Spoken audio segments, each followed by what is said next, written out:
Are you trying to decide between taking the SAT and the ACT?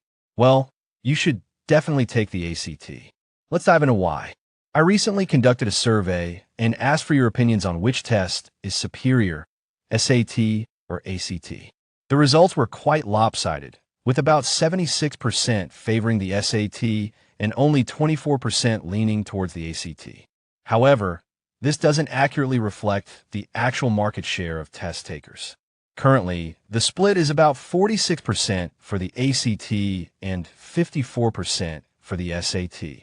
Interestingly, this wasn't always the case.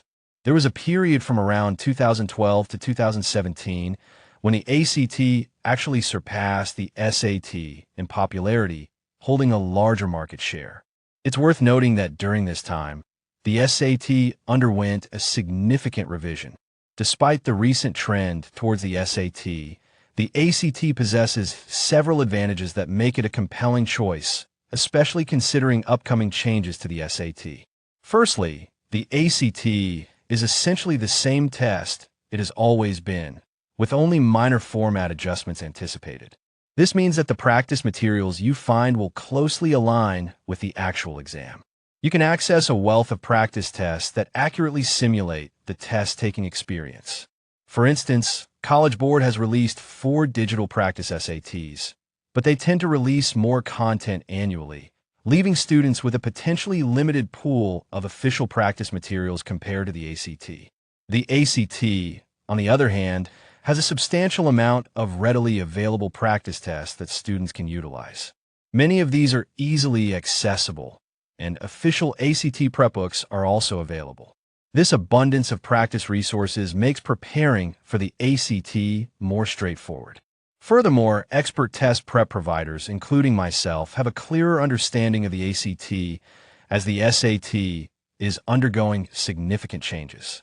We have less information about the new digital SAT, which creates an information gap for both test takers and educators. Secondly, consider the test availability and scheduling. The ACT offers an April test date, which is often preferable to the May SAT. The May SAT frequently coincides with AP exams, creating a stressful overlap for students who need to juggle preparation for both.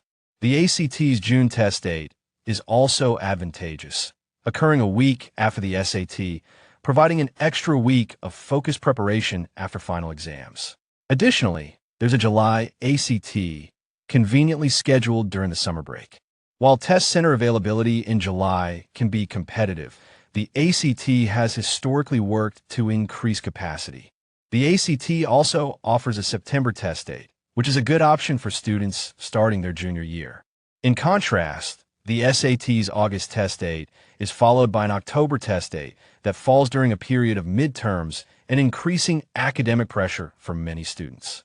The ACT's more spread out and student-friendly schedule offers greater flexibility and reduces scheduling conflicts. Thirdly, the ACT is generally considered more straightforward.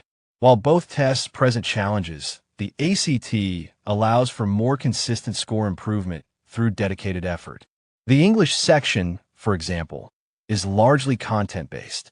If you master the grammar rules, you're likely to answer most questions correctly. The SAT English section, however, is more complex, requiring not only grammar knowledge, but also a nuanced understanding of sentence placement and subtle phrasing. The science section, while demanding, is an exercise in carefulness and discipline.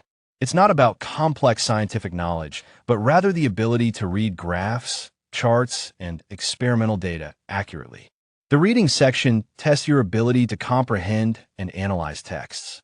While the SAT reading section often involves highly nuanced and sometimes tricky passages, the ACT focuses more on straightforward comprehension and the ability to identify key information. This makes the ACT a more accessible test for many students who can achieve significant score improvements through focused study and practice. In conclusion, while your survey results indicate a preference for the SAT, the ACT offers distinct advantages, particularly given the impending changes to the SAT. With its consistent format, abundant practice resources, favorable scheduling, and more straightforward approach, the ACT provides a solid and predictable